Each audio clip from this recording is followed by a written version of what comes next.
In the Earth's most ancient and profound memories, the existence of some lives is, in itself, a poem about concession and reconciliation.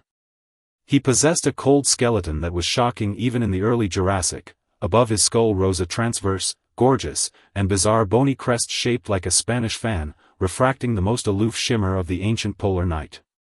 The world presumed that such a fierce-looking, sharp-toothed apex predator should spend its days screaming through the polar forests, venting the greedy instincts of the top of the food chain through the most brutal bites.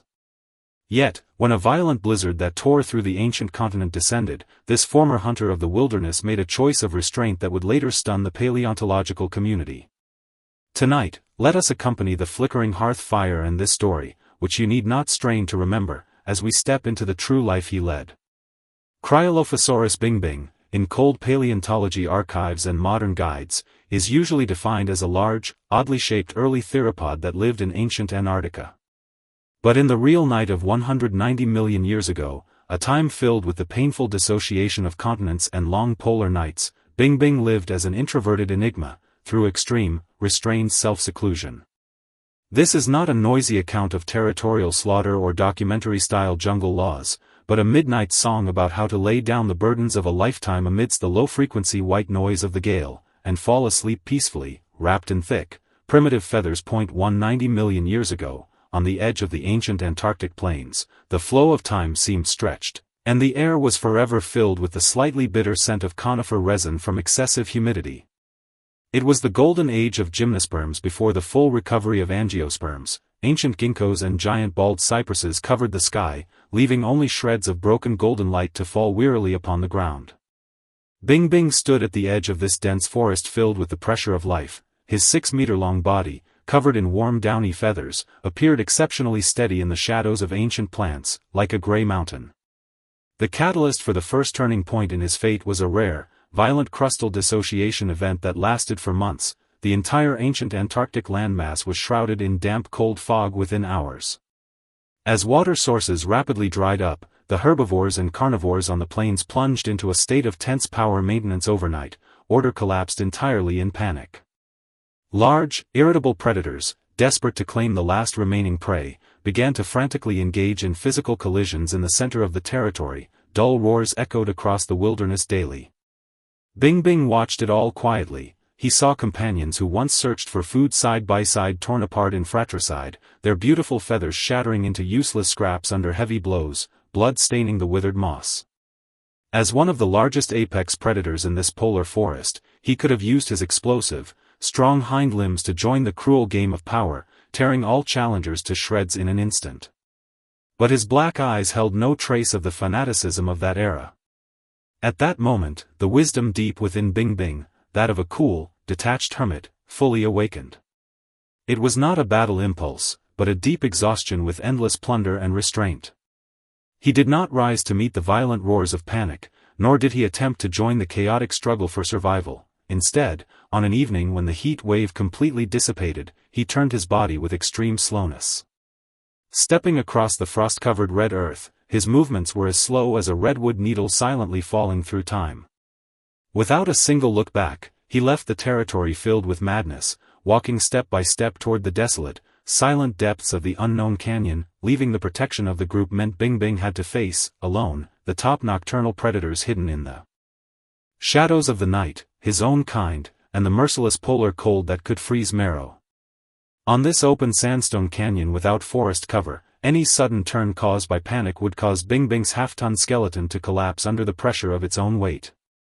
This was a restraint trained by absolute magnitude and bizarre proportions, yet Bingbing stubbornly carried his slow rhythm into his very marrow, living as a profound enigma that left predators at a loss. He walked very slowly. Because the physical center of gravity of the transverse crest was relatively forward, every step required his robust hind limbs to pause in the air for seconds to maintain balance. His broad feet landed on the dry gravel with a dull, lingering, and therapeutic rustling sound, a rhythm that seemed remarkably structured in the empty night. That posture did not resemble an escape, but rather a way of using his body to touch and sense the heartbeat of the land. This slowness, instead, created a wondrous resonance with his surroundings. The long trek accumulated great aching pain in his thigh muscles. The primitive filament feathers on his back could resist some cold, but late at night, the polar chill seeped in like tiny ice needles through his exposed skin. The towering, ornate crest on his head, exposed for long periods to the cold, throbbed with dull pain and heavy fatigue, making every attempt to lift his head excruciatingly difficult. He had to find a sanctuary completely isolated from the storm before the last remnants of his life's warmth were frozen by the cold. But in this cruel wilderness, the wisdom of survival was never determined by the size of one's strength. Finally, at the moment when night had fully fallen and the wind on the plains faded, he slowed his pace in front of a hidden, dry sandstone cave in the depths of the canyon, formed by long-term wind erosion. This was a natural haven inadvertently sealed by nature. The towering cliff walls blocked out the violent monsoon winds, and the temperature remained as comfortable and stable as a mammal's den. Those shallow stories of later ages that obsess over portraying dinosaur wars, the polar Cryolophosaurus is habitually deconstructed as the coldest killing machine of the ancient glacial period, as if its towering crest was meant to display brutal power. But this arrogant interpretation fails to grasp the profound wisdom in Bing Bing's bones, a wisdom based on absolute defense and extreme restraint. His ornate crest was not for showing off power, but served as an invisible psychological wall allowing him to skillfully avoid the storms of the era. On the first night after settling in this secret sandstone cave, danger inevitably penetrated the canyon defense, arriving at the edge of this quiet haven in the coldest of manners. A massive carnivorous dinosaur, its spirit exhausted from long hunting failures, tracked the faint scent of life and crept silently toward the cave entrance. It was a silent game of will and survival unfolding in absolute stillness. From the predator's maw, lined with coarse barbs, thick, corrosive, and malodorous saliva dripped onto the rocks with a faint scraping sound. The ancient cicadas fell silent in an instant, the surrounding bushes frozen in deathly stillness, the water vapor seemed to solidify into ice under the predator's greedy gaze. Yet, facing this terrifying encirclement, enough to frighten any smaller species to death, Bing Bing displayed a near-sacred, chilling composure.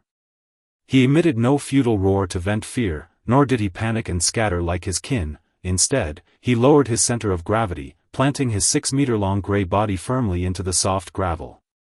He ceased all struggling, burying his head deep between his thick forelimbs, turning the pair of long wings on his back, meters long and covered in hard feathers, directly toward the hunter in the darkness, disguising himself entirely as a piece of decaying wood.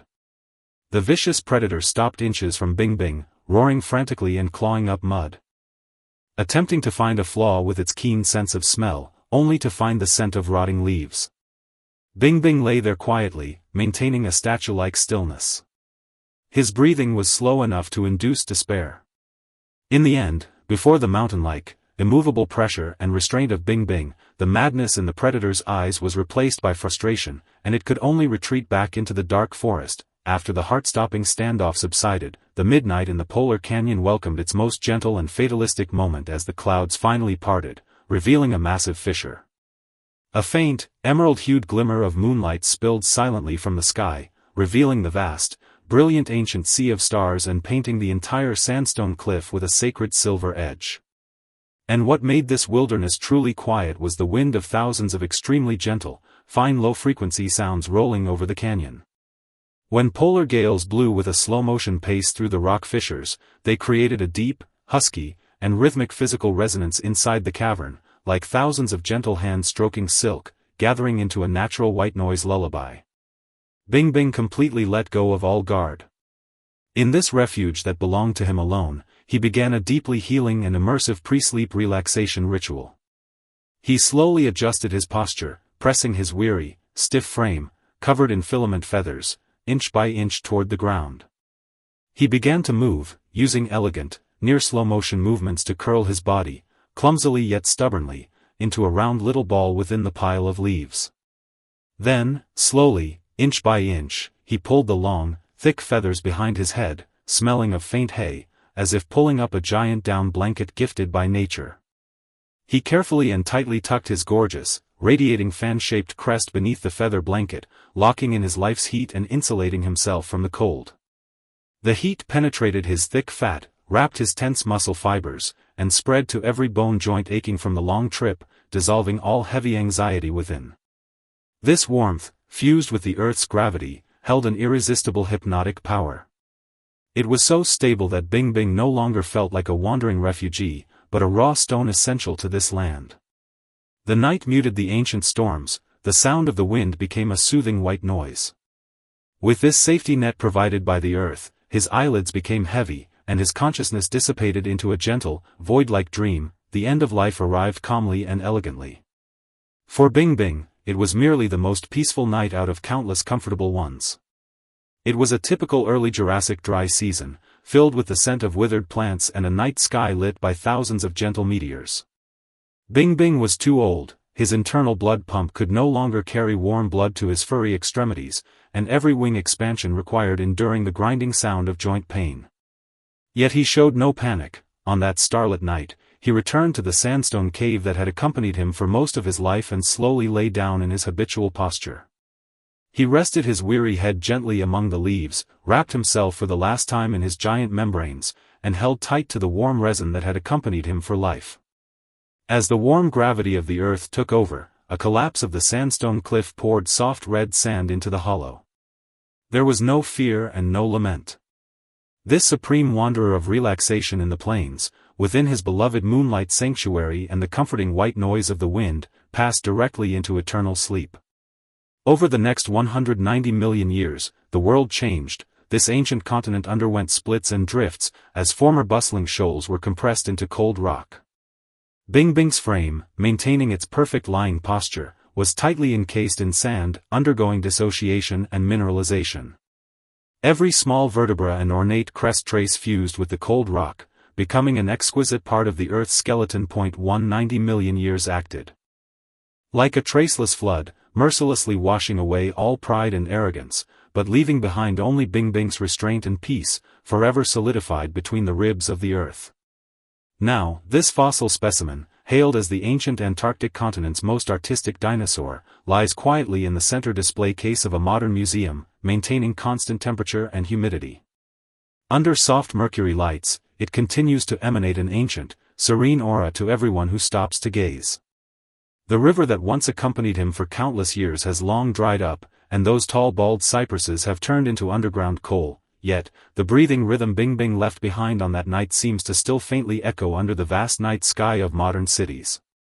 In this modern world filled with survival anxiety, where everyone is forced to run and is pressured until they can barely breathe, this story of an ancient hermit bowing his head in the twilight and sleeping in slow motion on warm sands is your most solid spiritual refuge tonight. There is no need to think about the rushing and toil of tomorrow, nor is there any need to pay heed to the secular strife that makes you feel weary and tense. The earth will, just as it accepted Bing Bing, gently support your exhausted body with the softest gravity and the boundless night, taking away all your unease. At this very moment, your pillow is radiating the most perfect temperature, and the soft quilt provides the most reassuring physical embrace, just like the primitive feathers and dry sandstone that once gently wrapped Bing Bing millions of years ago. Outside the window, perhaps the night wind of a modern city is blowing, and the curtains are gently rippling in the dark. These are the gentle echoes left behind in the depths of space and time by the breeze from that valley of 190 million years ago. Put down your defenses, listen to this story, and let the slow, measured, and lingering inhalations lead you, slowly, to close your eyes.